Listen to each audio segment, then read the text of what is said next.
An unbelievable athlete that has been through a lot through the years and has been part of our community. It comes from a family of athletes.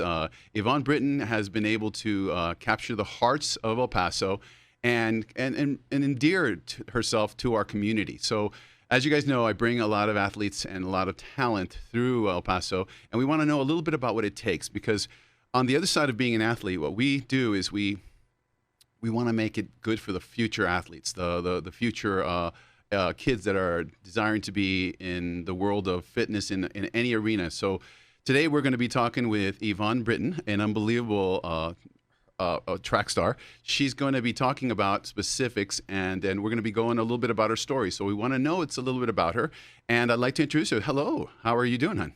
Hi, Dr. J. I'm doing great. Thank you for having me. Well, we're excited to have you. One of the things that we want to do today is we want to bring an awareness of all the things you do and kind of like your life experiences. And one of the things is actually what got you into what you're doing and what is it? Tell me a little bit about who is Yvonne Britton. A little bit. Just tell me a little bit. Go ahead. A little bit about me. So let's see. So I first started just doing all types of sports when I was younger. We were a very sports-oriented academic family. So we would do all the sports from volleyball to basketball to like softball, football, and then track. I didn't really like fall in love with track until middle school. My coach just threw me in the hurdles. My dad actually volunteered me to do them. And then I just found out that I had this talent. So from there, I just dedicated from then on. I was just a hurdler, I guess. And then from there, it's just history. Oh, I'm going to stop you there. Okay. Tell me a little bit about that moment that you actually decided to, or you found out that you were, who came up with this idea of you being a hurdler? Well, my older brother ran track, so I would go with him to practices. He ran track as like a complement of his football. Mm-hmm. But I would always just run the sprints, but I wasn't really like that outstanding until that actual day at that meet when I had never done hurdles. I had never ran over a hurdle. So I really didn't know what was going to happen. So just, yeah. Raw talent, huh? So dad said, what was it? How did dad get you out there? Well, I didn't even know. He came up to me and was like, "Oh, Yvonne, you're doing the hurdles." He told me what I was doing. And I was like, "What?" I kind of didn't even want to do that. And I was kind of scared because, you can fall in the hurdles. Those are like obstacles that you have to jump over. And I never, ever had hurdled. So I was just like, when daddy says to do something, you do it. So I was like, well, I guess I'm going to, try the hurdles. I noticed that you talk about your dad and your mom in a very kind and endearing way. Tell me a little bit about your mom and your dad. How were they athletes at one time? Yes, they are very supportive. They're like my backbone. They're the first people that I go to for advice or support. And they've always been there for everything, for anything I do, regardless if it's sports or whatever it is. They're my number one people that I know that I can count on, that they just mean so much to me. They've pushed us. They're not always the easiest. They're pretty strict, but I'm happy with the way that they have, taught me values because I still use those today. And I think that's why I've gone as far as I have, because I listen to what they've said and I try to incorporate the lessons that they have told me. Oh, you know what? Without asking too much, what's mom's name and dad's name? So it's Darness and Edward Britton. Oh, wow. Yes. And how many brothers and sisters do you have? So there are 5 of us total. So tell me a little bit about that, because I did know. I'm going to look at your website. I noticed that you come from a family of extremely highly talented, athletes. Tell me a little bit about them. So my dad was he played football at the University of Maryland, where he met my mom, who was a cheerleader. She ran track and like did all kinds of sports as well. And so naturally, when they had kids, we got into sports as well. So my dad was our first coach. For my brother, who played football, he was my oldest brother. He was a superstar. People till this day still know his name, Edward Britton or Eddie Britton. He played football for Montwood, and he was like one of the number 1 recruits for colleges. Wow. So he was pretty talented. How about the other ones? Yeah, my older sister, she was also someone I looked up to. She was like a superstar, like for volleyball. I looked up to her for basketball. Before I really like got into my own, she was like my bodyguard. Like she was always like, just always have my back, had my back, and then was just an outstanding athlete all around. Very aggressive, like very fearless. Like I think I got that from her, just like not being afraid and to just like just do my thing. And then it was me.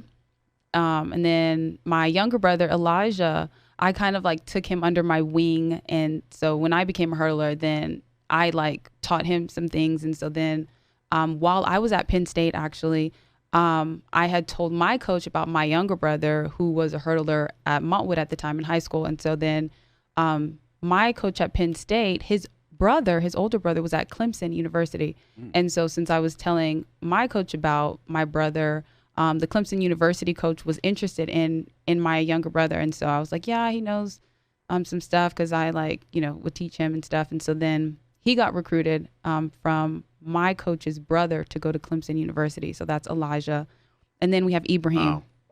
He's the youngest. He was a little tough. He because he was the youngest, I guess we kind of like the younger ones kind of get away with things more. I think. Yes. So he kind of knew that, and he's very smart. So he kind of knew what he could do just to like get by in terms of like sports. But he was naturally like could have like surpassed everyone just with his natural ability. It's just he didn't have that work ethic. What's his favorite thing to do?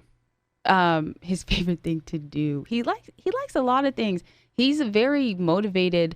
Anything he does, he can do it well.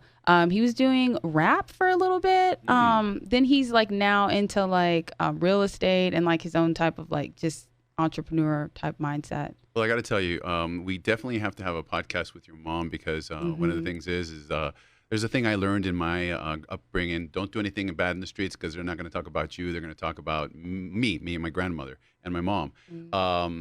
That must be amazing having so many kids that have reached such high level of accolade. And that's something that mom and dad are very proud of, I'm sure. But we need to discuss that because there's a lot of people and a lot of parents want to know how to navigate life and early development to be able to have kids, mature in a proper way.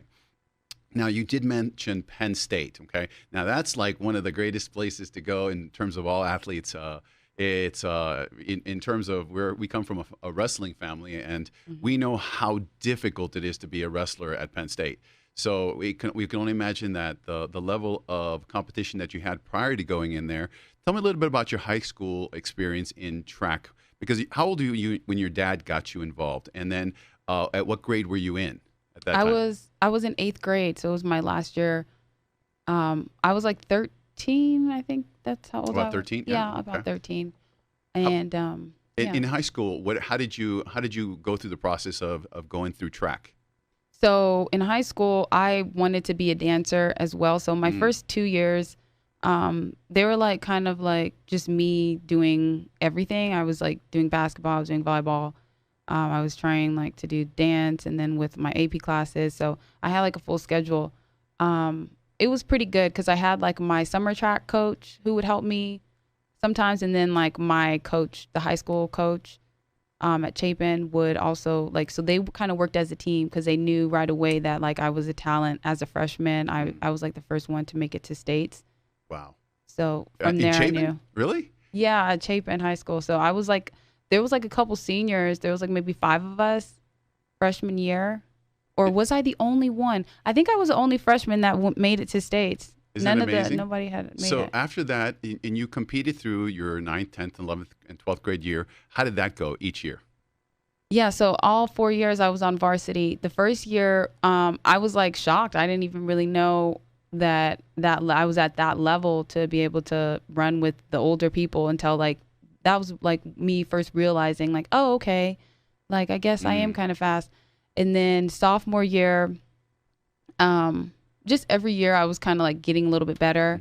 So sophomore year I got a little bit better, and I was kind of like, okay, like going to practice, doing everything, but I was still doing other sports. So I was kind of still not, I was still a little bit spread out, but at the same time, it was good enough because I was just a sophomore. Let me ask you this, because what I've noticed working with athletes is that each athlete develops at their right time. They ripen when there's a lot of effort put into them, education, a lot of teaching, a lot of I call it like mental preparedness that occurs in a family. But at one point, the child just engages and takes over, and actually, you see them get organized. And once they do that, I've found it for boys in wrestling, at least, it was somewhere around the 10th and 11th grade year. I saw that.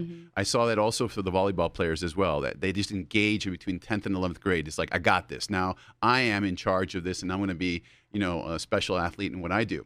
At what point did you make that decision and say, you know what, this is my thing, and I'm going to go with this?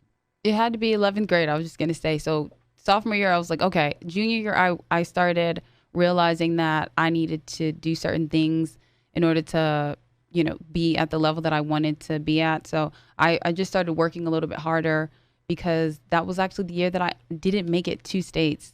Actually, junior year, I was a little bit distracted and thought I could do everything. Like I got it. And then So you ended up at regionals then? Yeah, that was my last one because I choked. Okay, let me ask you. Let's go there. Let's go there because a lot of people want to know, because it happens to everyone, whether through injury or through the dramas of navigating through the year. Something happens when you don't make it to the state level. How did you handle that? How was that? What happened?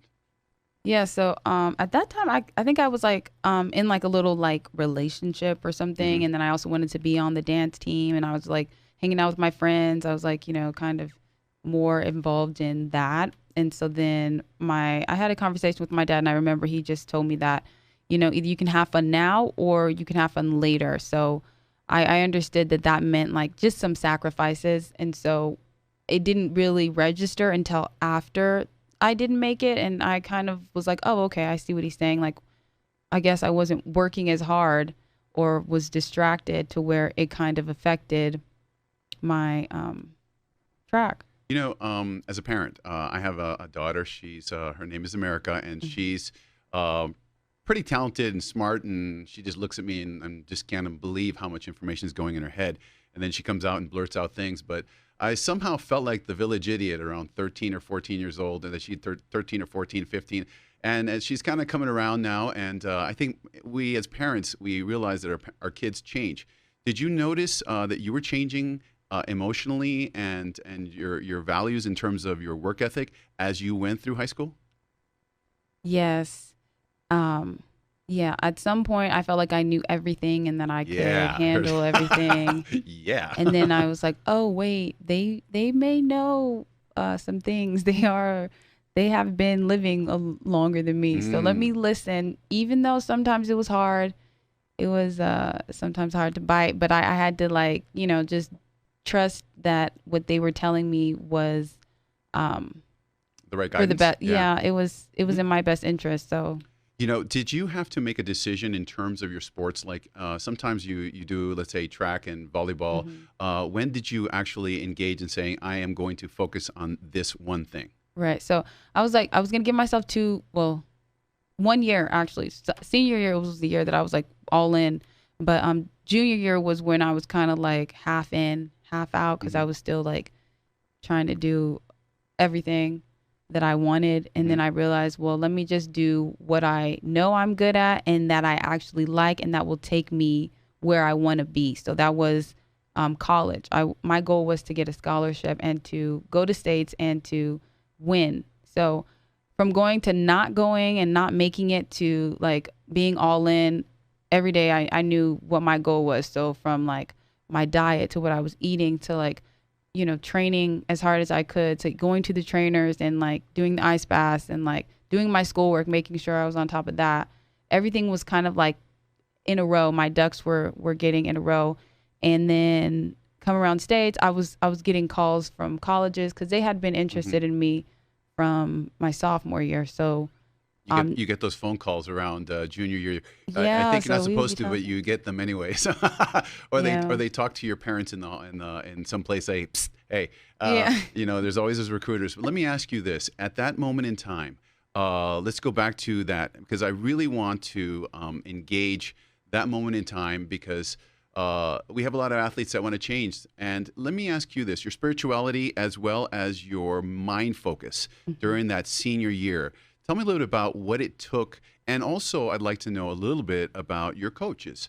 And because I believe that when you see an athlete like yourself winning, I mean, I got to tell you, when my kid would win, I won. I won. The whole town won. It was like we're all like, hey, you know what? We're all going crazy, and we're part of it. So in the front line, there's you, but behind you is a mural of hundreds of coaches and parents and teachers and spiritual guidance. Yeah. Tell me a little bit about that.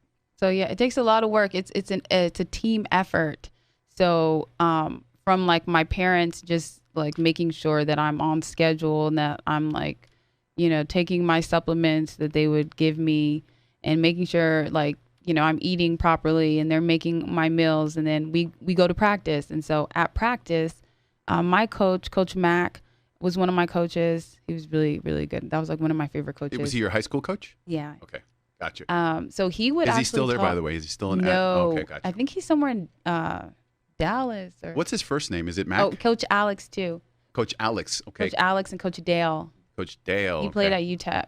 He ran at UTEP. Would you know their names or their first names and last names if you could remember, or is it just Mac? I think it's Coach McGorder. Coach McGorder. McGorder. Got it. Yeah, Okay. And then the other one, Coach Alex. What was his name? Do you remember? Coach. I just call him Coach Alex. Coach Alex. You know what? My coach, I call him Coach Bobo. I still call him Coach. Coach. You know what? I have to think hard that I have to call him Ed Bobo. He was my wrestling coach. He was a good guy. He was a good spiritual guider too.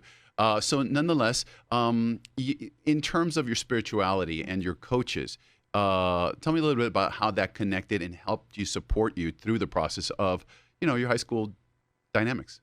So my faith is very important to me. I think that it helps guide me and keep me on track. So when things get tough, you just have to just sometimes pray that that's all you can do, and just be patient and trust the process. So everything that I was going through, I was working and doing the best that I could, but at the same time, I was hoping that God was wanting the same thing, because sometimes it's not what you want, but it's the proper timing. So I knew that if I did everything that I could and then just had faith and just did all I could and just believed, then I would be okay. And so that's pretty much all I did, was what I could do, and then prayed that, God would take care of the rest. So that's beautiful. In terms of your family and the support structure you had around you, how did that work out? Because I know mom must have been your doctor, your clinician, your nutritionist, making sure your packages are ready, everything, Yeah. the bag, and you got to get out by 6 in the morning and all that. Tell me a little bit about how mom played and her particular, let's say, experience in nutrition affect you, because you do have a nutrition degree, and we'll get to that in a second. Mm-hmm. But how did your parents come together in terms of nutrition? And the reason I ask is specifically because I want parents to understand that nutrition plays one of the critical roles in your developing athlete. So there are parents that want to push, but they don't understand that component. So that's pretty much one of the most important components, along with the dynamics we're speaking of. But talk to me about the nutrition mom helped you kind of detail through life. So there was like a tight schedule that we had. So we would wake up and breakfast would be ready. So that's good. Before we headed out the house, my parents would, I don't know how they would do that now that I'm an adult. They would make time, they would have our breakfast. So we had a good meal, like with all the components of the nutrients that you need to be a champion. They call it breakfast of champions. So it was like everything from protein to carbs to the vitamins. We always made sure that we cooked. And so that was something that I actually maybe took for granted, because it's really important to have healthy meals. And so your body is rejuvenated and getting the proper nutrients it needs in order to perform. And so we for the most part would cook at home. We would go out maybe a few times, but for the most part, we would be cooking healthy, whole foods. We really didn't eat like preservatives, junk food, like every now and then, but it wasn't a thing. My mom would pack our lunches when we were like, younger and stuff like that. And then just instilled like what it was to eat healthy. Hmm. And then supplements was also something that was incorporated as well in high school. So, So, no Takis for you? No, those, oh no, no no hot Doritos? chips, No, no. no. What would you recommend? What would you tell the student who's an athlete? Let's just talk about an athlete who has a bag of Takis or Doritos. I Oh, mean, don't eat that before you run or compete or have a game. That is probably not the best thing. But we would have like they would bring like fruits like mhm. oranges, watermelon. We would have apples, like dried fruit, trail mix. We would have granola bars. We would have yogurt. We would have bananas, peanut butter and jelly sandwiches, stuff that you can easily digest that will give you energy.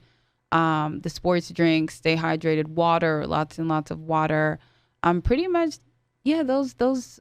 It's not like anything crazy. You just want to make sure that you have those things and you're just doing them on a consistent basis. So Developing through high school and getting the accolade that, how did you feel when you were in your senior, when you won state? Is that when you won state? Is that correct? yeah, it was my senior year and I had broke like records. So I still have the record that's still at Chapin. What is that one? The state record.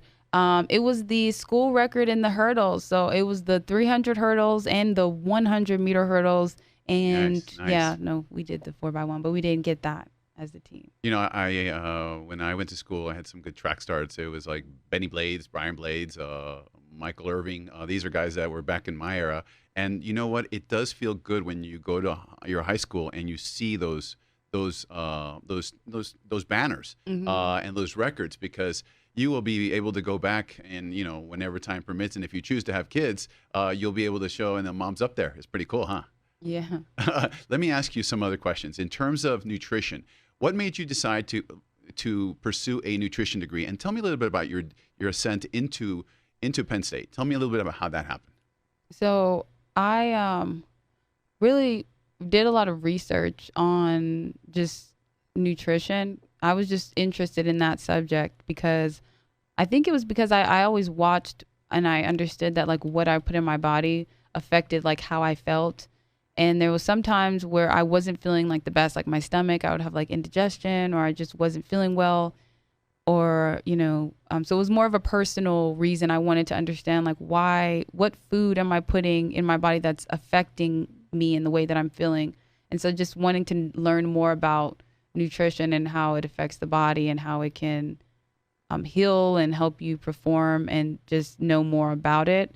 So that's kind of why I was interested in nutrition, and I liked science, so I was like, I think that's what I want to. Let me ask you, now that you were in college, and we're going to travel a little bit in college a little bit, I want you to tell me a little bit about your schedule in terms of school and the competitions and practice. Was that difficult for you, and how did you handle that? So yeah, we were going from high school where I was like on the top and I was like feeling good, and then you have so many different like you're dealing with like being away from your family, being alone. So now you are like a mini adult. You're kind of like responsible in this little world, and you have these responsibilities, and you're going to classes. You're doing study hall. You have like dining commons where you have to go eat. You have like meetings with like as a team where you guys talk like team stuff, team goals. And then you're practicing, so you're sore, and then like you're trying to stay healthy and then manage everything. And then you also have to, when competition season comes around, you are, expected to, stay on top of your work while you're doing this, but also travel and then compete at the level that we expect you to, because you are here to like represent our team. And so, yeah, it's just, first, it was a little bit overwhelming because I would barely make it through the workouts and I would be dying. I would be hiding in the corner, and then coach would be like, "Get over here!" And then like, it was intense. How was the coach? How was the coach in Penn State, or how were the coaches in Penn State? They were really good. So I had made my official visit, and it was between the top two. It was like Florida Gators, or it was like Penn State. Those are like my Florida top two. Gators. Well, that's where I'm from, Florida. Yeah. My brother went to University of Florida, Gainesville. Yes. You got talent there. There's a lot of talent there. There's a lot of talent in Florida. Yeah. So let me ask you, in terms of your coaches, who do you remember made the biggest impact in your life? It would have to be the coach that recruited me my freshman year. So that was Chris Johnson. He was the coach that recruited me. He got me faster. He like mentally challenged me, and he allowed me to be able to get to world champion junior Olympics. And he would always like talk to my dad and like tell me like, Yvonne, she's doing good, but I want her to work on this. Or he would be talking to my dad all the time if there was like something that he, I don't know, wanted to tell him. So then Well, my dad would talk to me. I got to tell you, right off the bat, you know what? You had a great coach. One of the things as parents, and myself, a parent of an athlete, I wanted to get close. I wanted to, but there's not a place for a dad in that area.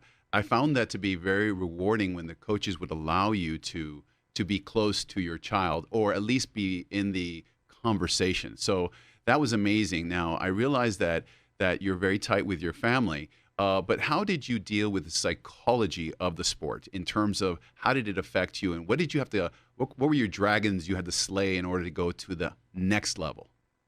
Yeah, so track is like such an individual sport, and I think any sport is like that. You have to really focus on yourself and be in like this little bubble where you're, I guess like the zone they call it, where you're just all about you and you don't care about anybody else. Sometimes you can get intimidated, or you're not confident. And those little voices and that doubt, it really affects your performance, because you can train all day as hard as you want. But if you get on the line and you feel that you're not ready, or you don't trust that you've done your training properly, or that, you're just ready, then that can really throw you off just like that. Yvonne, how did you handle that? How did you handle those moments when you had doubt in yourself? And talk to, I guess, the individuals or the kids out there that want to pursue, and they're having some demons to deal with, and that thought process shows up at the wrong moment. How would you recommend them handling it?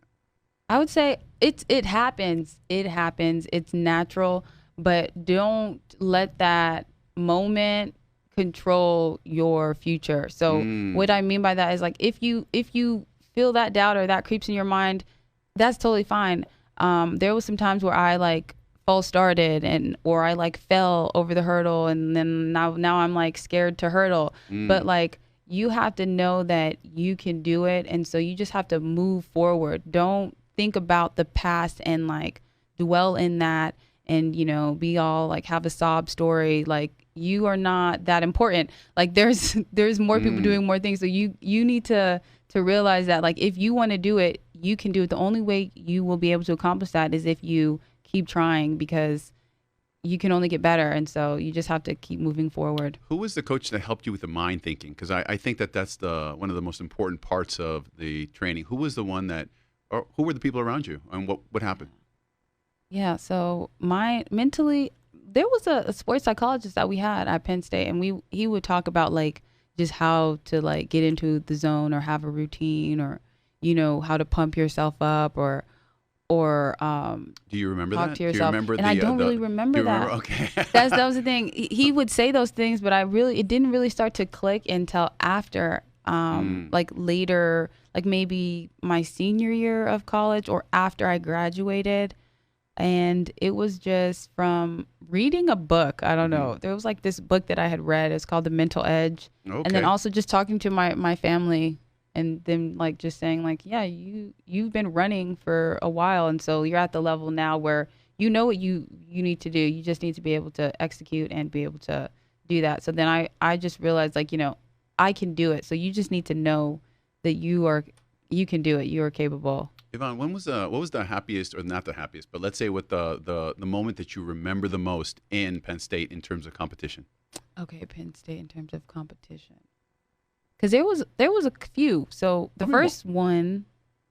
Tell me one, any one that you think. It would have to be my first international competition that I went to in Canada, where I won here in the U.S. in both the 100 hurdles and the 300 hurdles. So I made it in both of those events to go to the Junior Olympics in Moncton, Canada. And that was my first international competition that my parents went to with me. And it was fun. It was a good moment, huh? That was a good moment. Well, I'll tell you what. I wanna get. There's so much to talk to you about because from physiology to Mhm. even the sport itself, and we'll do it on further podcasts. But I want to get through the dreams of where you're going with your sport, and where do you see yourself going in the next in let's say the next chapter in your life. So I think I have like a good Olympics and then another Olympics because it's every 4 years, and normally I think that's how people like train, but we'll see how it goes. Because track is it's a lot on your body, especially the hurdles, mentally, physically, emotionally, because like relationships and stuff like that you have to manage. But I see myself like training for this Olympics, and my goal is to make the team and be on the Olympic When is the team. next Summer Olympics? When is it? It will hopefully be in 2021 July. So Nice. in Tokyo. In Tokyo. All right. So we're heading out there. Well, I'll tell you what. That is amazing to be able to be talking to you personally. It's an honor to speak with you, because though you don't think maybe you're that cool, but there's a lot of people that think you're cool. So we got to get that story out. Tell me a little bit about your preparation for that next stage. So the Olympics, it's going to be some intense training. We have weight room, we have conditioning, we have technique, and then like you just maintenance, recovery, making sure that my body is healthy. I think the main thing is to just make sure that my body is healthy, and then competition. So we'll start in January, the end of January. Where is the training centers at? Is it going to be like Colorado or So I'm training in California. So there's a couple of different like training centers. My coach is specifically in California, so I train there with him, and he does all my workouts and stuff. Are you ready? Are you ready to start the beginning of the process and the ramp up again? Yeah, I'm ready to like start competing again and getting out there, and I'm excited. Are you going to do anything different this time at all, or any ideas? And I just want to like just be in the moment. Yeah. Be in the moment. What does that mean? That means like every opportunity I want to try to do my best in everything that I possibly can and just give it all I got for this year, because that I'm giving myself that time, and I want to see like what I can do if I just give it everything and just do everything I'm supposed to do. Yvonne, now I want to digress a little bit, and I know that we're going to be watching you, and this whole city, El Paso, is going to be looking to see what you do, because it's just how our community wraps around people. In terms of athletes, and in terms of injuries, in the past, have you had to overcome injuries? Yeah, injuries it's something that you can prevent, but sometimes you don't know, so it happens just like that. There are a few injuries. I had a knee injury, and then most recently I had like a little little injuries here and there. Nothing too major. You know, as an athlete at that level, I think you're always at the point of some sort of injury, whether you're Usain Bolt or something, and the furthest extreme of something. We've seen him blow a hamstring in the middle of a run. You know, and the development and the return. So in terms of the return in let's say you're injured, someone has an injury of an issue. How do you recommend an athlete work through that and to mentally navigate back to their thing again? You have to just mentally, first you have to figure out what the problem is, and then go to someone who can help you. You want to make sure your coaches, you communicate with them what's going on, because a lot of times people think they can just get through certain things, but you should listen to your body. So making sure that your coach understands that, you know, you're injured, and then getting the help that you need first and healing properly, because you don't want to be partially healed and then go too soon back into it where you can't give your 100. So I say just take your time and just focus on healing. And then once you're there, then, you know, the rehab and then the passion and all that stuff will come back later. But you just have to take it one step at a time, and just, it's a process. You know, I noticed that you have a degree in nutrition, and an advanced degree in nutrition. Let me ask you this: how would you recommend? I mean, have you? How do you do it for yourself in terms of come back in terms of the nutrition and the recovery process, as well as the healing process of just being a competitor at that level? Yeah. So when you're recovering, your body needs certain nutrients in order to just maintain and then also to surpass and recover. And so you have something called a total daily energy expenditure, which is what you just at resting, just by just sitting here and breathing, not even walking. It doesn't include walking. It doesn't include exercise. It doesn't include healing. Just what you need for your body. So when you're injured, you need to like really focus on just making sure that your body is getting the nutrients that it needs. So from vitamins, macronutrients to micronutrients, just everything. In terms of like when we're looking at athletes, one of the areas that we work on and typically begin is in the core area. So the core becomes one of the most optimal areas to begin expanding, whether you're in tennis or volleyball or running. The core plays a huge component in it. Let me ask you this: when you look at a developing physiology, or as you run and you do those exercises, I noticed that you have a beautiful website, and we're going to go ahead and reflect on that. Let me go ahead and see if I can do that right there. And you can see that you have dynamics, and you discuss. That's a beautiful Facebook. It's Go Evo Go. How did that happen? Well, in college they called me Evo. So Evo is just I was also the most improved. So from my freshman year to my senior year, I got the most improved award. So Evo is just like evolve continuously, just Yvonne. I don't know. Now, I noticed that you, and the reason why I was talking about core, as I was heading into it, you do a lot of Pilates. Oh, Now, yeah. Joseph Pilates was a real big core guy. What's your philosophy on core?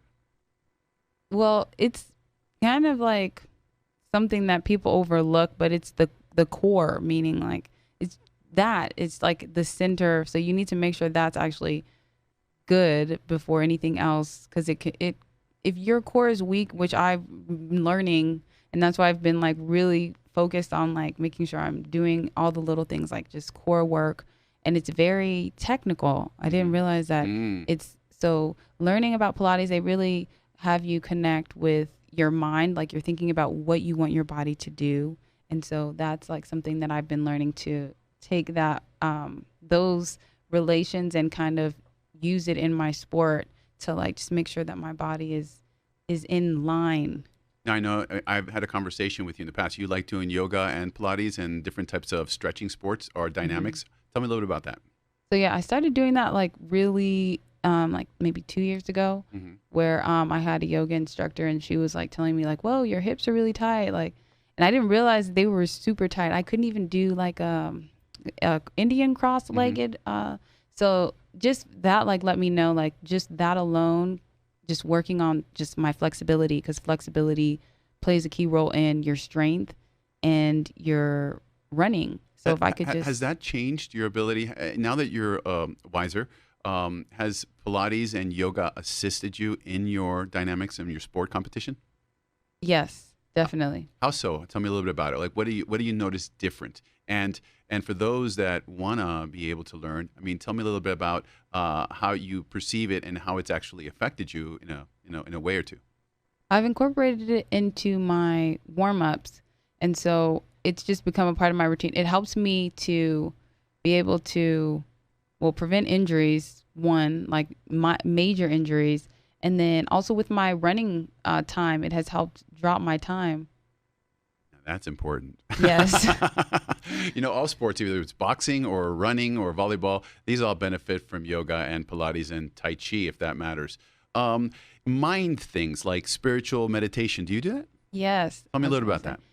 That's also another thing, just being able to calm your mind and breathe, and to just kind of just focus on what's going on inside. That's really important. I pray all the time, 5 times to be exact, 5 times every day. But I definitely, prayer is important. Just making sure that my mind is clear and I have like a clear conscience. Hmm. I think that's important when you're training because you need to just know that what you're doing, there's a reason why you're doing. I'm not just doing this. I am doing this for me, but at the same time, I want to also show other people that like if I can work hard and if I can do this and believe in what I'm doing, then anyone can do that. Because if I can do it, I think anyone can do it. What's your thinking process? And I just want to just touch on that because Hmm. a lot of us want to be there in that moment when you're kind of like getting ready to take off. If we can go to that split second in the mind, what are you thinking, and how do you clean out and flush out your brain, or what do you do, and how do you walk up to as you guys prepare to launch in a run? Okay. Let's see. So there's like during the warm up is when you think like you're going over like okay what you need to focus on for the race, and then it kind of just becomes automatic. So at the line, Mm, all you're waiting for is the reaction. mm, You wanna react and you wanna go because just at the like second at the like when as soon as the gun goes off, you have like a second. You can either win the race or you can lose the race at the start. That's how mm. serious the 100 hurdles or the 60-meter hurdles is. You really don't have time to think. You need to just kind of just relax and then you react. That's how you get into it, huh? And then bam, Yeah. you're off, and Yeah. you're off into the run. Well, let me kind of go someplace else. In terms of the future for you, and what do you see yourself doing in the future? I see myself helping other athletes, whether it's, I don't know, through nutrition, through performance, through just them trying to be the best that they can be. I'm really into just health as well Mm. as just helping the athlete all around. So from, mentally to physically in whatever way that they need to be helped because I realize Let it's a me ask you. full. You have a lot of people, a lot of talents, and a lot of different groups of individuals. Because you're so strong in your spirituality, how do you help the athlete tie that into their lives, and how do you do it for yourself? It's kind of like I don't. It's just naturally a part of like I know that I would not have gotten here where I'm at Mm, without the help of God because He controls everything. So really, I'm grateful and I'm thankful that I'm where I am. And so just being, I think, grateful and showing gratitude and waking up. I normally wake up and I say like, I have like what is it called? Where you just like repeat things that you're grateful for. a Like mantra? yeah, not a Not a mantra. mantra. Like I just write Affirmation. down like things that I'm grateful for. Just three Mm, things like yeah, I'm grateful for my family or I'm grateful that I'm feeling great today and today's going to be, mm. I'm going to try my best. Isn't that nice? To be able to kind of reflect, because no Yeah. matter how bad your day is, you can always come up with a few things that you got good, right? Right. And you have to be thankful for. Appreciation, gratitude. It tends to empower us, and it is one of the most important things, even as an athlete. And you don't realize it so much when you're going through it, but as you can reflect back on your life, it's the appreciation for the people you had. It's appreciation for your God. Mhm. You have to center God in the distance and fire through whatever you're going through, but directing in the direction of God. So I love that. So how did your because I noticed that you are very spiritually connected, and that's beautiful to see. How did you how do you connect that, and how do you do you push the young people that you work with to understand their spiritual component? That is something that I feel is very important. Um I don't push anything on anyone. I just let them know like through just like little techniques that they can Mm, do like just like with their daily things of just writing what they want and knowing that you can either look at the negative or you can look at the positive and so to mm, look at the positive side um, just kind of like not so much like pushing anything hmm. on anyone. I kind of just show them who I am and then hopefully by them just seeing leading by example. Who's your mentors? Who is your mentors in terms of spirituality? Choose sports. What do you see yourself in, and who do you or kind of like, these are individuals that you just Yeah. like, wow, this is where I love going the direction. Well, one person that I've always looked up to, who was like a very spiritual and a phenomenal athlete, boxer Muhammad Ali. Mm, I loved his like just attitude and his confidence, but at the same time, he was humbled. Like he knew that the only reason he was the greatest was because of the greatest, which was God. So mm. he was very confident in himself, and I think he was because he knew that God had his back. So I don't know. It was like a weird type of thing, but he's one of the great people that I like look up to as far as like a well known Mm-hmm. person. But my mom, of Mm, course, my dad, of course. they're also very spiritually connected and make sure that we're on track. So Stays on track, huh? They're always got an yes. eye there, huh? You know what? I can tell you this, that we can't make it without our parents, and that basis is the beginning of where we come from. I've been told that you got to know where you come from in order to know where you're going in life, and when you can reflect back and you can see the folks out there, even though they may not be out there, but they're out there watching in some electronic world, and they're seeing how you're doing. Um, what gives you the greatest joy in life in terms of you? In terms of me, I like to see what I can do. I like to set a goal and try to accomplish it. I think the journey is just overcoming the obstacles that you may face. It's not about the destination, but it's about just the journey and what you learn and how it makes you a stronger person. I think that is what I enjoy, like setting a goal and saying, okay, this is what I want to do, whatever it is, whether it's like I want to get this degree or I want this career or I want to make this much money or I want to run this time, just to have like a clear goal and then go after it and see if you do everything that you can, if you can, how close you can get to that goal. And I think just constantly challenging myself, I always like that. And I think that's just the athlete in me. I'm very competitive and I want to win. Yvonne, you mentioned the journey and versus at the moment in time when you're actually competing. What do you mean by the journey? Tell me a little bit about the journey that you want to kind of experience. The journey is like climbing a hill and you want to get to the top, but the journey is just maybe the stumble that you might have. Like if, you might be sore a day or you might have tweaked something or, you don't always feel like you want to run or maybe you have like something that's in your way where it prevents you from going overseas or, a pandemic, but you control what's within your control. There's so many unknowns that we can't control, and so I just try to keep it to like what can I do that can help me in getting to where I want to be, regardless of what's going on around me. There's always something I feel Let me that. ask you this: in terms of the new journey, in terms of that you had mentioned earlier that you want to go into, and you're headed into preparation for the Olympics. Hmm. What are the things you're going to be doing? What are you going to be doing in terms of the preparation for the journey? I'm going to be going to practice and training every day. I'm going to be just making sure my nutrition is on point and that I'm, making sure I'm eating properly and getting those nutrients, making sure that me and my coach, we're on the same page as far as like my goals and how we plan to get there. Just setting a schedule so that it's manageable with managing, school, grad school, and then also my competitions when I'm traveling overseas so that I don't like get overwhelmed Mm. and so that I'm able to stay focused.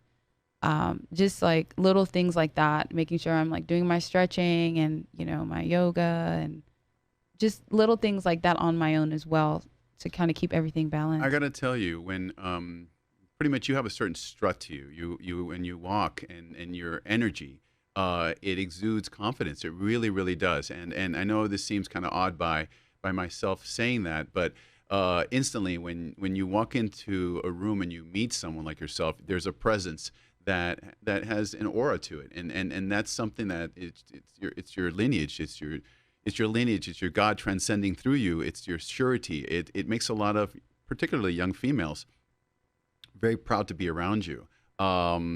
have you thought about yourself as a leader, and how do you see yourself in the future leading and young females, for the example? Yeah, I definitely find myself a leader. I was a team captain that led my Penn State team to a Big Ten championship, but that's just like on the team level. I always felt I was a leader because I am confident and I know what I'm capable of, but at the same time, I want to like learn from other people and I want to like listen because I'm always like learning from other people. And so just, I guess, knowing who I am, I know who I am. And so I've always kind of had like that confidence because nobody can tell me to do something because I know who I am. Hmm. I don't know. That's kind of, I'm not sure if that makes any No, it sense. makes perfect sense. When did you develop it? When did you get that dynamic ability to be a leader for a team of that level in terms of Penn State? When you did that, what was it? What was it during your junior year, senior year? Was it early on? When did that mature? So only seniors can be captains. Well, I learned, so I feel like I like to listen and learn.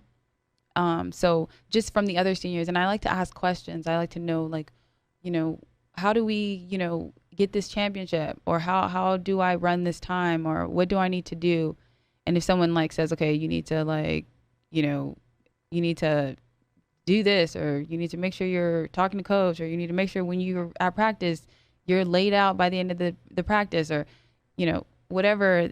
I like to ask questions and then get answers so that I'm more informed. And so I think by asking questions, I'm always curious to know, and I always want to surround myself with people that are at that level. So I always want to be with the faster people because I want to be that fast. The why is always important. The why that makes you run. I'm going to give you a little break here. I'm going to do a little bit of video here, and we're going to play it, and we're going to see what the why is, and a little bit into who you are. And I want to present it. And even if Facebook doesn't like it, we're going to play it, and then we'll have to cut it back, and we'll work on it later. Okay? So when you look at that, you can actually see a little bit of story here.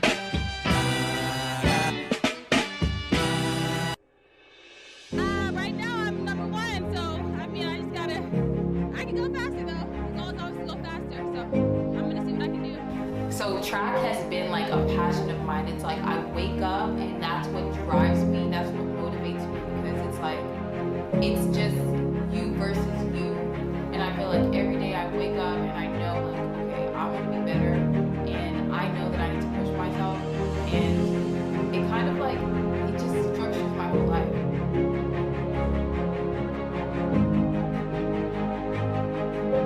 My name is Yvonne Britton. I have been running the hurdle since I was 12 years old.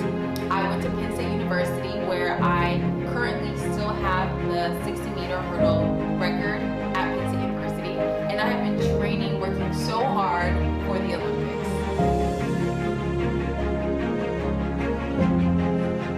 Sports has been a really big part of my life. All of my siblings, we were a big sports family. So my older brother, he actually played football at Texas Tech. He was like a superstar. My sister, she played volleyball at Texas Tech as well, and she also grew up at Penn State University. And then my two younger brothers, they did all the sports. Like they played basketball, football, and they ran track. And so it was only natural for me to, find my sport, and that's kind of where I started running track. I've been taking advantage of this time, even though the 2020 Olympics was canceled, and I've been almost training as if like it was still going to happen. And so in times like that, that just shows you that like you can't always control everything in life, and when life throws you lemons, you make lemonade. So you only focus on what you can control, and that's what I've learned about this whole thing, is just focusing on what I can do to make a difference. That is not only like a sport for me, it's kind of like the way that I live. Since I was younger and I started doing track, it's just helped me in like so many things in life, from just learning what it takes to accomplish a goal. So just getting that work ethic and understanding that like if you want something, no matter what it is, you have to put in the work And when you put in the work Oh, the and dog. you're consistent, Oh, the and the dog. sweat and the tears, and if you have ups and downs, you can always overcome those obstacles. You just have to just focus and know what it is that you're going towards, like the goal that you're trying to accomplish. And I feel that that's what's driven me in like just in my sport and in my just every day wanting to just be better than I was the day before. So I think that's what it is about track that I just love so much. Whatever goals I have in whatever part of my life, I feel like you just have to take it one step at a time, and that's how you build, and that's how you progress, and that's just what I'm gonna do, and that is why I run track.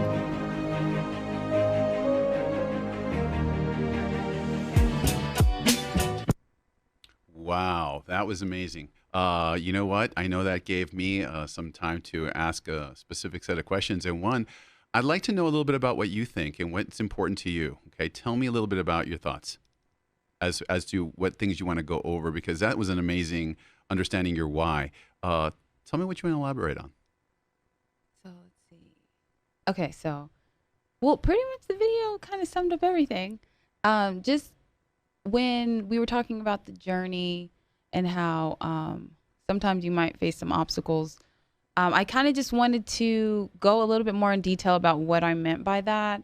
So an example would have been like the time that I had injured my left knee and I had surgery and I was out. I could not walk for like 6 months.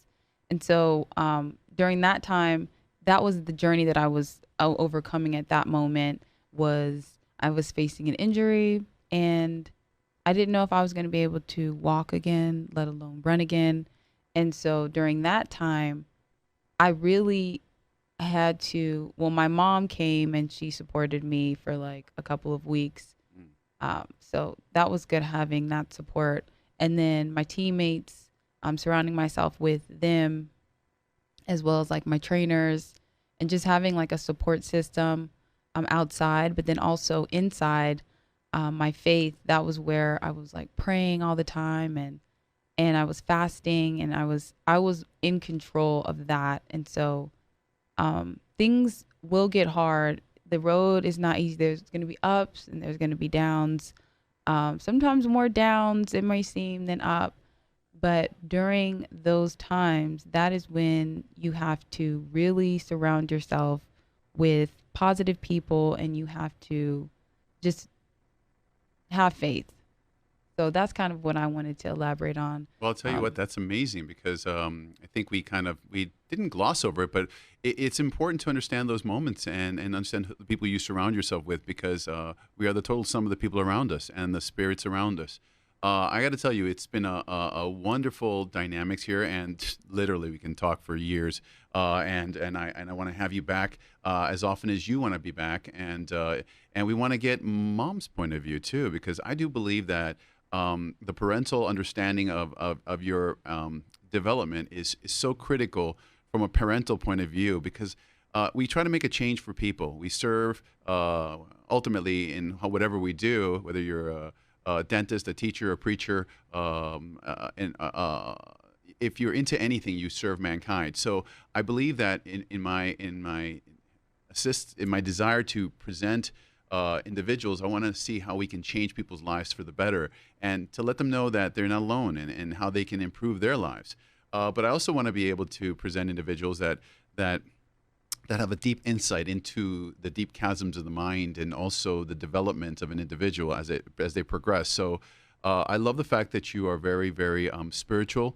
It seems to be the transcendent thread that runs between you and the future and the past. So it's a real cool thing. I want people to find you too. So I would like to present here the websites. We have you on goevogo.com. Oh, wonderful. That's amazing. That's man, you jumped pretty high there. And then you have these beautiful sites. So we want to watch you on Go Evo Go. We got you on Facebook, Go Evo Go. And boy, there's a lot of, I can see that there's a lot of dynamics on nails and techniques. And I think you do some a little bit of story, and you gotta. I actually saw myself in there. How the heck did I? Oh, yeah. I think I was videotaped on working on your joints, and then we also have you here in this particular area here for Facebook. So it's pretty much go Evo go, and it's an important part to be able to look for you and to let you know that we are very proud of you. We're very proud of you, and I know it's hard to take that in sometimes, but I guess we'll kind of. When I always said when I turn fat and 50, I'll understand. I'm 50, so I'm not fat. But the idea is to think about where you'll be one day, reflecting on your life and how many people you impacted, and how your community came together with you. So I look forward to hearing from you and all the dynamics. Anything else you want to leave with your presence here today?